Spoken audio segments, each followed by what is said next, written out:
Hello, my name's Annie Nixon. I'm a trained professional counsellor working at Counselling4Yeovil. And last time I brought you an introduction to anxiety and trying to understand the reasons why we might suffer from anxiety. So today I promised you we would start on things which will help you with your anxiety. I'm not going to do them all on one video because it will take too long. But what I want to do is I've made them all start with different letters, which spell out Peaceful. So we're going to spell peaceful because the aim is that this will help you to go from anxious to peaceful. And it's a miserable feeling when you feel anxious all the time, even when you just have days when you feel terribly anxious and you worry and you can't relax and enjoy being you. So we're going to try to move things from being anxious to being peaceful. And we're going to start with P. And P is permission, permit. We need to permit ourselves to feel anxious. Give yourself permission to have all the feelings, not just anxiety. It's not a nice feeling, but actually we all suffer from it at times. But give yourself permission to have all the feelings. We label in our minds, I think, some of them as good feelings and some of them as bad feelings. And we think it's okay to have the good feelings and something's wrong if we've got the bad feelings. In reality, they've all got pros and cons. Some feel nicer than others. They're all there for different reasons. Anger sometimes needs to be there. Anxiety sometimes needs to be there. That your anxiety may have got out of control and be dominating your life, and that's not okay. That's what we're going to do something about. But start by giving yourself permission to have all the feelings, whatever feelings you have at any given moment. All of us know what it is to feel depressed at times or very low, know what it is to feel angry, know what it is to feel helpless, know what it is to feel happy, know what it is to feel bored, know what it is to feel optimistic. We all have all the feelings at different times in different amounts. If you're feeling anxious, give yourself permission to be anxious. It's a natural part of life, and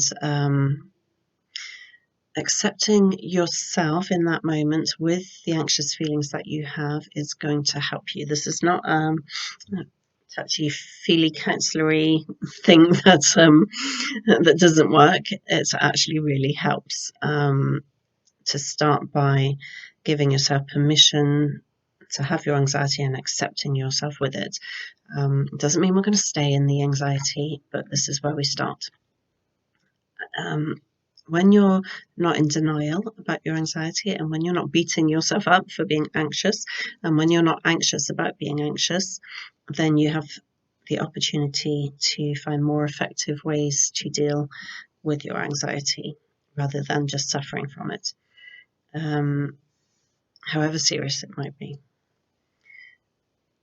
People that come to the counselling centre, what they first need when they come in, before we start changing anything or challenging anything, what they first need is to be listened to be understood, to be able to be real, to express what's going on for them, to be heard.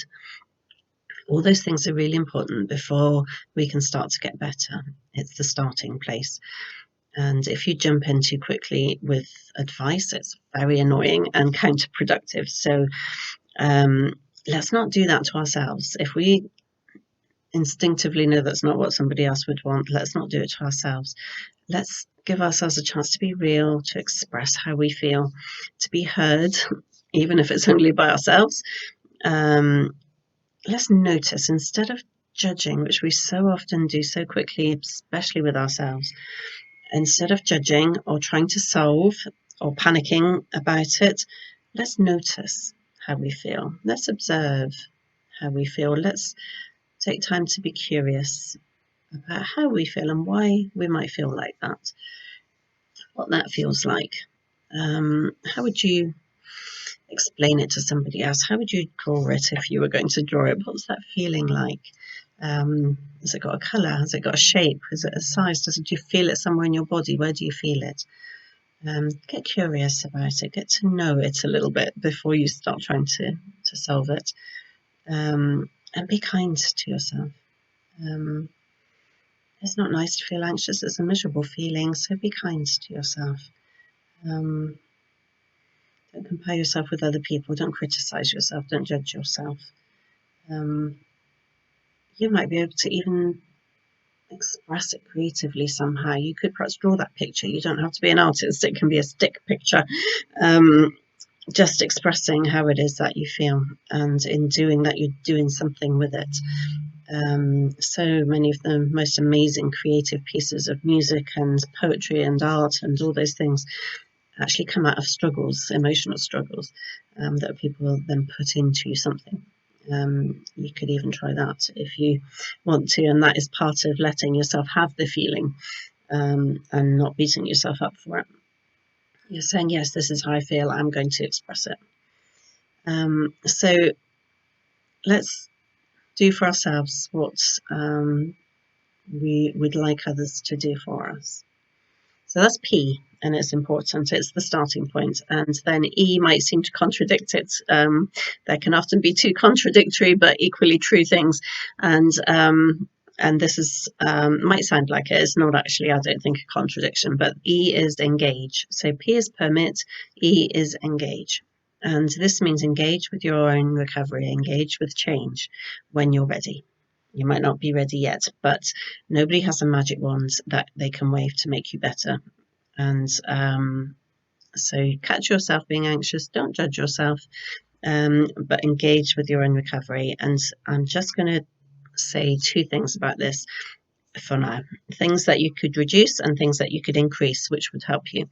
So you could reduce your expectation of perfect. That means yourself being perfect, life being perfect, other people being perfect.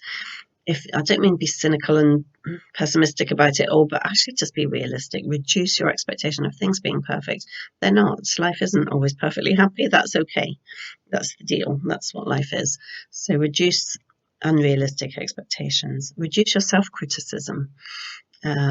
You may even have a tape. You may be able to hear it, tapes that play in your head. Usually when we're under pressure, we hear them. If you drop something and it breaks all over the floor, you might hear yourself going, oh, stupid, clumsy idiot. That's often when we hear them, but you might hear them other times too. You may have a very self-critical tape that plays, and if you can change that and try and make that a kind and nurturing tape, you will get on better. If you can say, oh, what a shame, you really liked that, didn't you?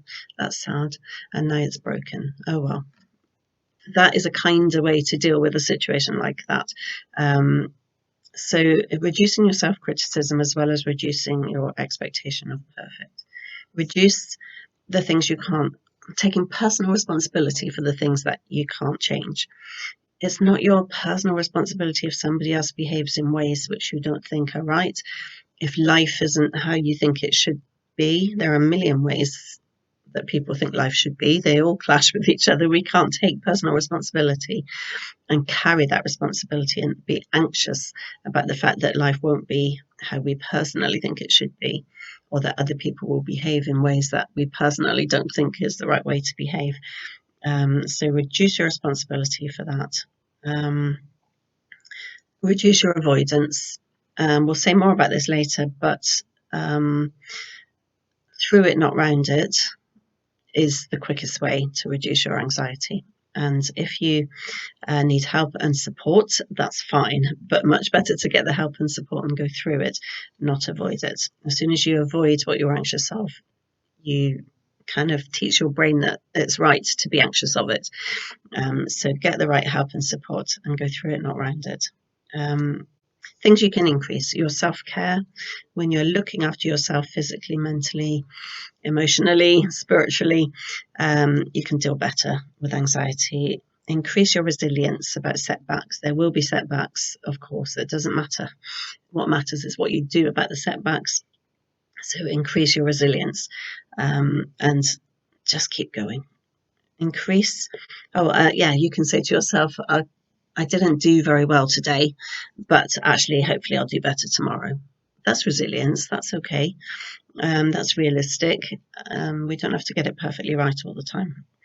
Um, increase the number of encouragers you have around you. An encourager makes such a big difference. If you're doing something that makes you anxious, and somebody will say, "Oh, go on, you can do it. You're great at doing these things. Go on, I know you can do it. I'll be right behind you. I'll help you," and can support and help and encourage you. It really does help. So if you know anyone that you feel more encouraged when you've been with them, increase that contact. Surround yourself, if you can, with encouragers. If you only know one, then make sure you stay in contact with that one.